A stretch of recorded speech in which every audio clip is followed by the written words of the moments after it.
नमस्कार दोस्तों, स्वागत है आपका जीके लाइव पाठशाला में।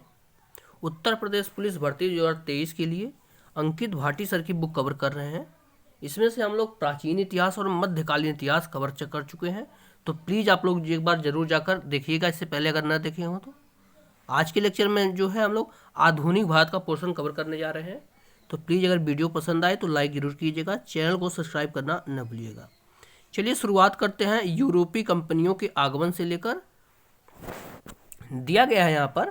सर्वप्रथम 1498 ईस्वी में वास्को डी गामा, जो कि पुर्तगाल से आया था, ध्यान रखिएगा बार बार पूछा जाता है, समुद्र के रास्ते चलकर केरल के कालीकट के तट पर पहुंचा था।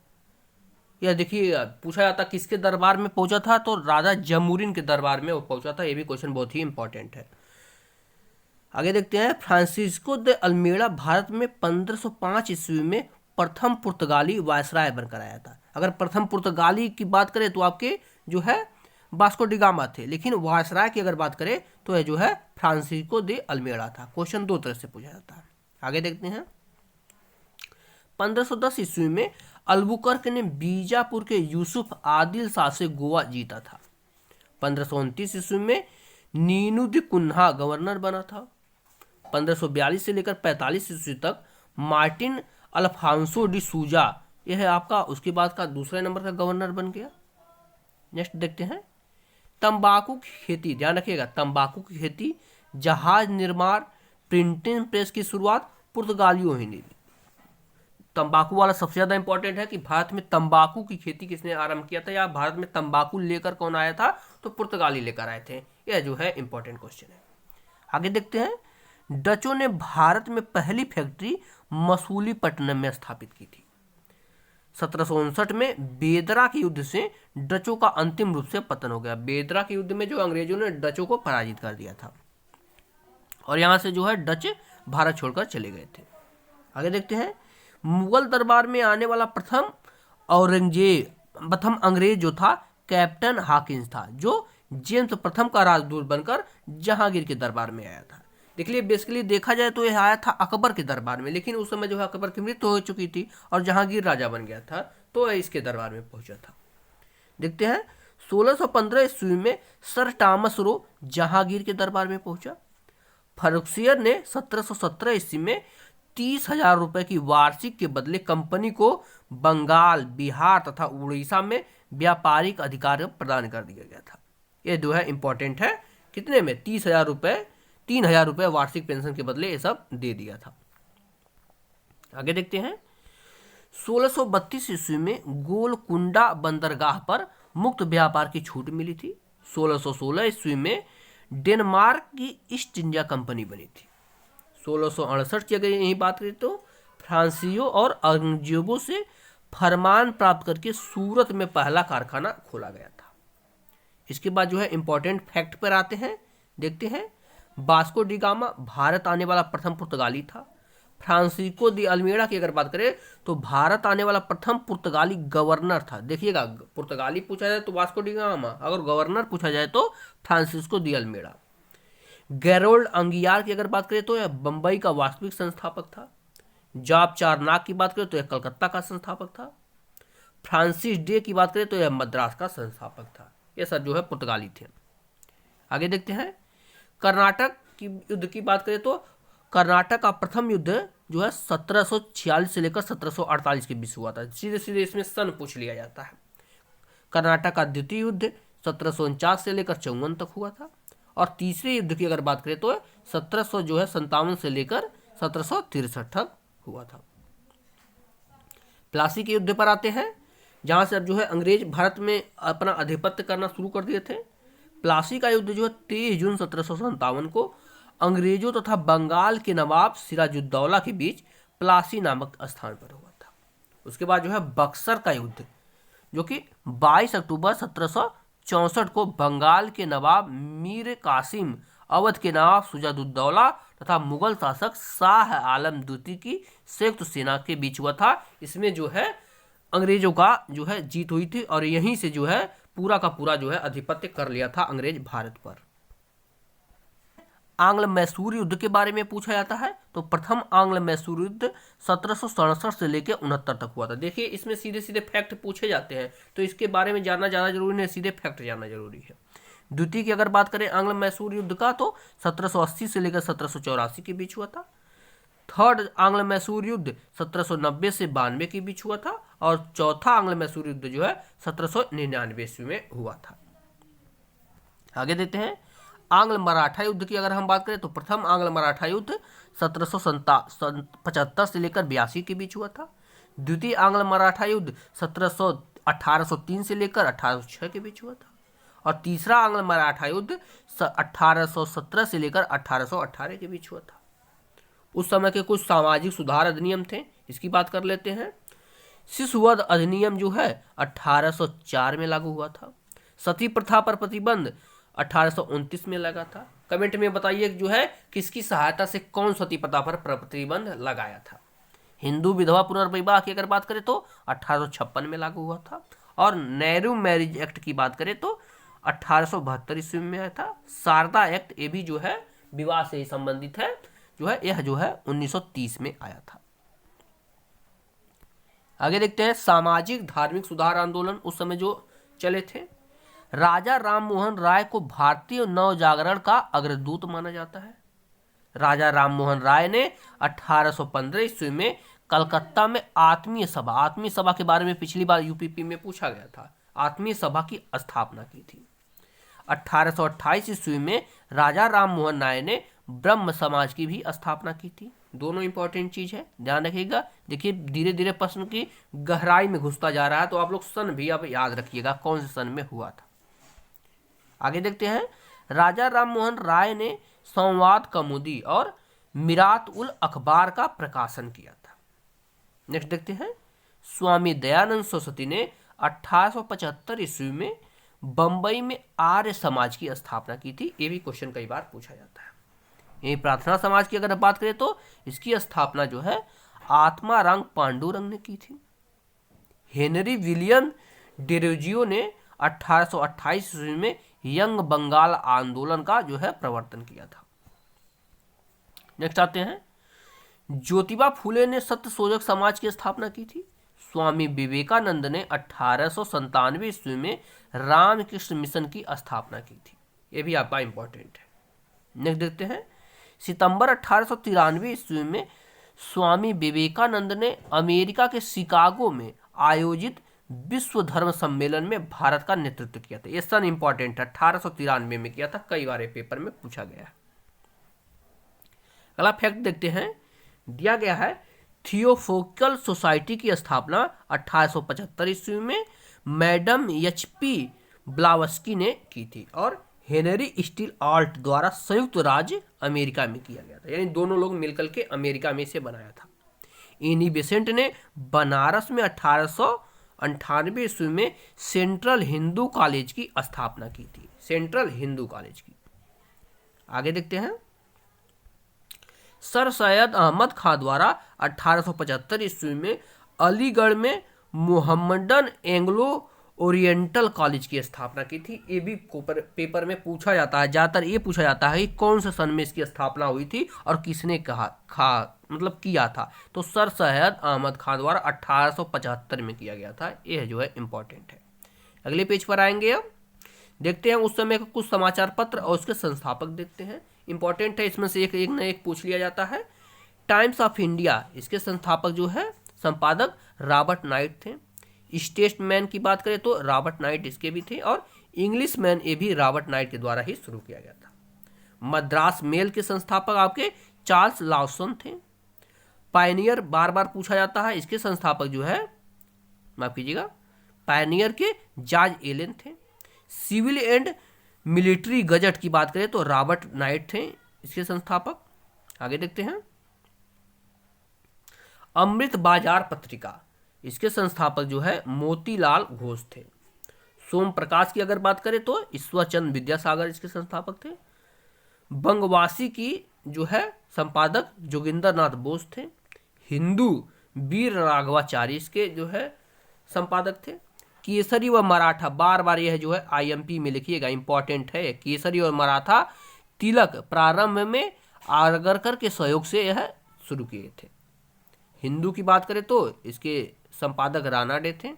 नेटिव ओपिनियन की बात करें तो B.N. मंडलिक थे इसके संपादक। आगे देखते हैं। बंगाली पत्रिका की बात करें तो इसके संस्थापक जो है सुरेंद्रनाथ बनर्जी जी थे। भारत मित्र की बात करें तो बाल मुकुंद गुप्त इसके संपादक थे। हिंदुस्तान मदन मोहन मालवीय, प्रताप नारायण मिश्र संयुक्त रूप से दोनों ने इसके संपादन किया था। बंबई दर्पण देखा जाए तो बाल शास्त्री इसके संपादक थे। कॉमनवील एनी बेसेंट इसके संपादक थी। कवि वचन सुधा, बार बार ये भी इंपॉर्टेंट है, पूछा जाता है, तो इसके संपादक भारतेंदु हरिश्चंद्र जी थे। हरिश्चंद्र मैगजीन की बात करें तो ये भी भारतेंदु हरिश्चंद्र जी ही ने इसके संपादक थे। आगे देखते हैं। हिंदुस्तान स्टैंडर्ड इसके संपादक सच्चिदानंद सिन्हा जी थे। ज्ञान प्रदायिनी की बात करें तो नवीन चंद्र राय इसके संपादक थे। हिंदी प्रदीप बालकृष्ण भट्ट इसके संपादक है। इंडियन रिव्यू GS नटेशन इसके संपादक है। यंग इंडिया देखा जाए तो महात्मा गांधी। नवजीवन महात्मा गांधी। हरिजन, हरिजन के बारे में बार बार पूछा जाता है, तो इसके संपादक महात्मा गांधी। तो महात्मा गांधी का तीनों जो है इंपॉर्टेंट है, यंग इंडिया, नवजीवन व हरिजन। आगे देखते हैं। इंडिपेंडेंस की बात करें तो मोतीलाल नेहरू इसके संपादक थे। मोतीलाल नेहरू संपादक थे। आज की बात करें तो शिव प्रसाद गुप्त जी थे। हिंदुस्तान टाइम्स की बात करें तो KM पेन्निकर थे। नेशनल हेराल्ड की बात करें तो जवाहरलाल नेहरू इसके संपादक थे। उदयंत मार्तंड इंपॉर्टेंट है, जुगल किशोर जी इसके संपादक थे। द ट्रिब्यून की बात करें तो सर दयाल सिंह मजीठिया इसके संपादक थे। आगे देखते हैं। अल हिलाल, ये भी इंपॉर्टेंट है, अल हिलाल बार बार पूछा जाता है, तो इसके संपादक जो है मौलाना अबुल कलाम आजाद जी थे। अल बिलाग की बात करें तो ये भी मौलाना अबुल कलाम आजाद। कामरेड के संपादक आपके मोहम्मद अली जौहर थे। हमदर्द की बात करें तो इसके संपादक मोहम्मद अली जौहर जी थे। प्रताप पत्र की बात करें तो गणेश शंकर विद्यार्थी इसके संपादक थे। इंपॉर्टेंट है सभी के सभी। गदर पार्टी आप लोग जानते हैं, गदर पार्टी इसके संस्थापक थे। हिंदू पैट्रियाट की बात करें तो हरिश्चंद्र मुखर्जी इसके संपादक थे। यह जो है कुछ पत्र पत्रिका और उसके संपादक है। अगर पेपर में आपके पत्र पत्रिका की बात की जाए तो इसी के अंतर्गत आएगा, तो आप लोग जो है शॉर्ट स्क्रीन एक बार ले लीजिएगा। यहां से हम लोग देखेंगे 1857 के विद्रोह के बारे में, सभी के सभी इंपॉर्टेंट है, तो आप लोग जो है एक बार वीडियो को जरूर लाइक कर दीजिएगा। 1857 ईस्वी के विद्रोह का राजनीतिक, आर्थिक, सामाजिक, धार्मिक तथा सैनिक कारण विद्यमान थे, परंतु इसका मुख्य कारण अंग्रेजों द्वारा भारतीय जनता का अवमाननीय शोषण था। राजनीतिक कारणों में डलहौजी की व्यक्तिगत नीति और वेलेजली की सहायक संधि ने विद्रोह को जन्म देने में महत्वपूर्ण भूमिका निभाई थी। आगे देखते हैं। अस्थायी बंदोबस्त। अस्थायी बंदोबस्त 1793 ईस्वी में व रैयतवाड़ी व्यवस्था 1792 ईस्वी तथा महालवाड़ी व्यवस्था 1822 ईस्वी द्वारा किसानों का जबरदस्त शोषण हुआ। तीनों इंपॉर्टेंट है। अस्थायी बंदोबस्त बार बार पूछा जाता है, रैयतवाड़ी भी पूछा जाता है, सन भी पूछ लिया जाता है, और महालवाड़ी के जो है 1822 आप लोग याद रखिएगा, यह कब कब शुरू हुआ था। 1857 ईस्वी को विद्रोह का तत्कालीन कारण क्या था? चर्बी लगे कारतूस, क्योंकि उस समय कारतूस को जो है दांत से खींच के खोलना पड़ता था, जिसमें जो है गाय और सूअर की चर्बी लगी होती थी, जो कि हिंदू और मुस्लिम दोनों इसका विरोध किए। सेना में नए सैनिकों के लिए समुद्र पार से ब्रिटिश प्रदेशों में सेवा करना अनिवार्य कर दिया गया था, जिसे भारतीय सैनिक अपने धर्म के विरुद्ध समझते थे, क्योंकि उस समय माना जाता था कि समुद्र के पार कोई जाएगा नहीं। 1856 ईस्वी में सरकार ने पुराने लोहे वाली बंदूक, कौन सा? ब्राउन बेस के स्थान पर न्यू इनफील्ड राइफल का प्रयोग शुरू करवाया। बंदूक का नाम रखिएगा, ब्राउन बेस की जगह जो है न्यू इनफील्ड राइफल आया था। जनवरी 1857 ईस्वी में यह अफवाह फैल गई कि कारतूस में गाय और सूअर की चर्बी लगी है, जिसके परिणाम स्वरूप हिंदू और मुसलमान दोनों भड़क गए। फलतः 1857 ईस्वी के विद्रोह की शुरुआत हो गई थी।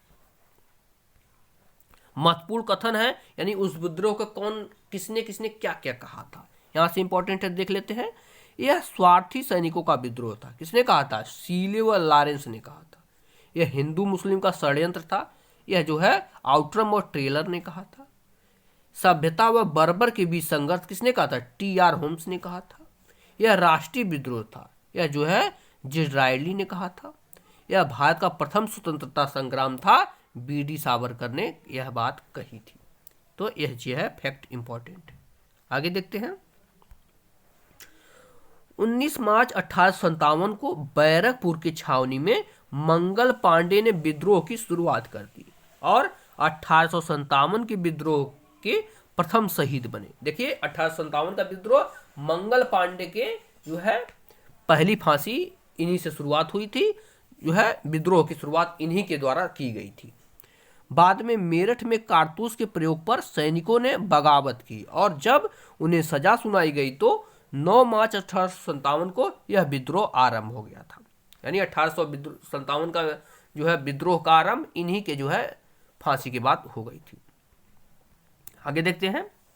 विद्रोह विभिन्न क्षेत्रों में विभिन्न तरीके से फैला। अवध में यह जन सामान्य का विद्रोह बन गया।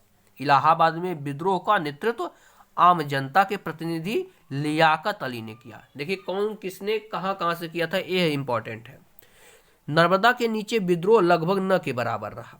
अब देखिए यह चीज देख लेते हैं। केंद्र, नेता और विद्रोह कौन समाप्त किया था, इंपॉर्टेंट है। दिल्ली में विद्रोह बहादुर शाह और बख्त खान ने किया था। देखिए बहादुर शाह उस समय थे लेकिन पूरा देख रेख बख्त खान ही कर रहे थे।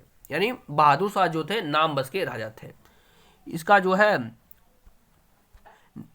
निकलसन व हडसन ने दबा दिया था। उसके बाद आप जानते हैं बहादुर शाह जफर को जो है रंगून पकड़ के भेज दिया गया था जहां उनकी मृत्यु हो गई। उसके बाद लखनऊ की बात करें तो बेगम हजरत महल बार बार पूछा जाता है, यहाँ से इन्होंने विद्रोह उठाया था और कार्लसन कैंपबेल ने जो है इसे विद्रोह को दबाया था। कानपुर में अन्ना साहब और तात्या तोपे थे। यह जो है कालिंग कैंपबेल ने इसे विद्रोह को दबाया था। झांसी से रानी लक्ष्मीबाई थे और इस विद्रोह को जो है जनरल ह्यूरोज ने दबाया था। ये इसमें अगर विद्रोह को समाप्त करने वाले की बात करें तो यही बार बार पूछा जाता है कि झांसी के विद्रोह को किसने जो है समाप्त किया था, तो जनरल ह्यूरोज ने किया था। फैजाबाद की बात करें तो मौलवी अहमदुल्ला थे और जनरल रेडार ने इस विद्रोह को समाप्त किया था। यही इलाहाबाद की बात करें तो लियाकत अली ने किया था विद्रोह को शुरुआत और कर्नल नील ने इस विद्रोह को दबाया था। बरेली में देखा जाए तो खान बहादुर ने किया था और विसेंट आयर ने दबाया था। जगदीशपुर में देखा जाए तो कुंवर सिंह, अमर सिंह दोनों ने मिलकर विद्रोह को शुरुआत किया था और विलियम टेलर ने विद्रोह को दबाया था। असम में ये देखा जाए तो मनी राम दत्त ने विद्रोह को शुरुआत किया था और अंग्रेजों ने मिलकर दबाया था। इसमें स्पेशल नाम नहीं है। विद्रोह का परिणाम क्या निकला था इसे भी देख लेते हैं। ब्रिटिश क्राउन ने कंपनी से भारत पर शासन करने के सभी अधिकार वापस ले लिया था।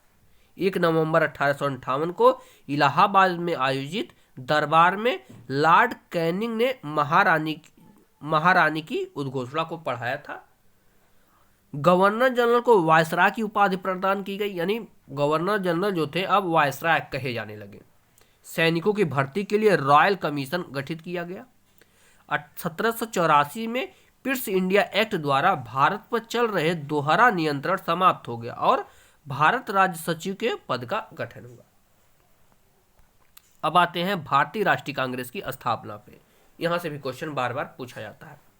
भारतीय राष्ट्रीय कांग्रेस की स्थापना अवकाश प्राप्त अंग्रेजी अधिकारी एलन एक्टोविन ह्यूम द्वारा 1858 में 85 में किया गया था। 1885 ध्यान रखिएगा। और इसका जो है शॉर्ट फॉर्म में नाम पूछ लिया जाता है तो A.O. ह्यूम इनका नाम है। इन्होंने ही जो है भारतीय राष्ट्रीय कांग्रेस की स्थापना की थी। आगे देखते हैं। इससे पहले ह्यूम ने 1884 में भारतीय राष्ट्रीय संघ की स्थापना की थी। कांग्रेस का प्रथम अधिवेशन A.O. ह्यूम के नेतृत्व में 28 दिसंबर 1885 को बंबई के गोकुलदास तेजपाल संस्कृत विश्वविद्यालय में आयोजित किया गया था। ध्यान रखिएगा कहाँ हुआ था, ये भी पूछा जाता है। तो बंबई के गोकुलदास तेजपाल संस्कृत विश्वविद्यालय में कांग्रेस का प्रथम अधिवेशन हुआ था। आगे देखते हैं। कांग्रेस का स्थापना सत्र पहले पूना में आयोजित होना था किंतु वहां प्लेग फैल जाने के कारण स्थान बदलकर बंबई के तेजपाल विश्वविद्यालय में चुना गया। यानी जो है निर्धारित तो पूना में होना था, लेकिन पूना में उस समय जो है प्लेग बीमारी बहुत तेज फैल गई थी, इस वजह से जो है इसे पोस्टपोन करके आपका बंबई में कर दिया। इस प्रथम अधिवेशन में कुल 72 प्रतिनिधियों ने भाग लिया था, 72 संख्या ध्यान रखिएगा, जिसके अवकाश अधिकांश पत्रकार व वकील थे। भारतीय राष्ट्रीय कांग्रेस का पहला अध्यक्ष होने का गौरव उमेश चंद बनर्जी को प्राप्त है। यानी उमेश चंद बनर्जी प्रथम अध्यक्ष थे। नेक्स्ट देखते हैं, भारतीय राष्ट्रीय संघ को भारतीय राष्ट्रीय कांग्रेस की पूर्ववर्ती संस्था माना जाता है। अंग्रेजों का दूसरा अधिवेशन कलकत्ता में हुआ, जिसकी अध्यक्षता दादा भाई नौरोजी को मिली थी। आगे देखते हैं,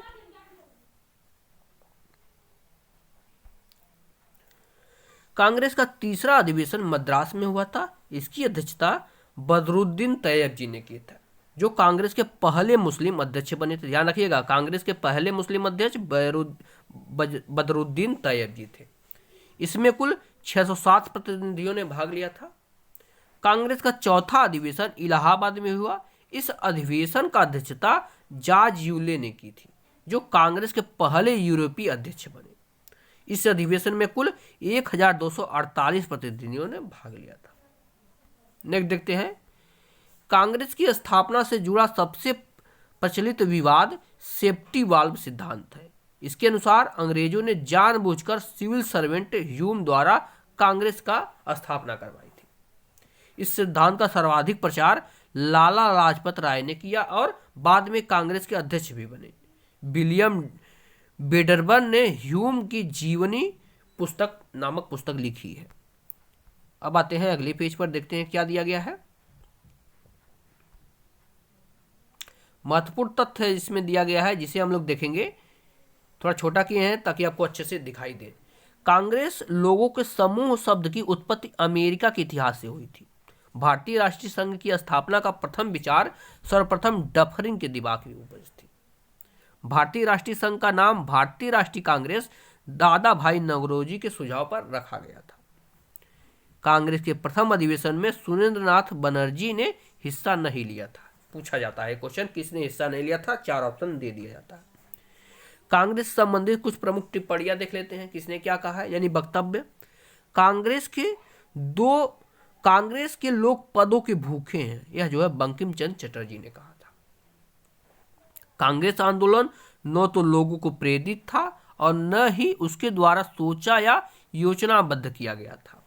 यह किसने कहा था? देख लेते हैं किसने कहा था। थोड़ा और छोटा करते हैं तो यह जो है सर सैयद अहमद खान ने कहा था। अब थोड़ा बड़ा करते हैं, अच्छे से दिखाई दे।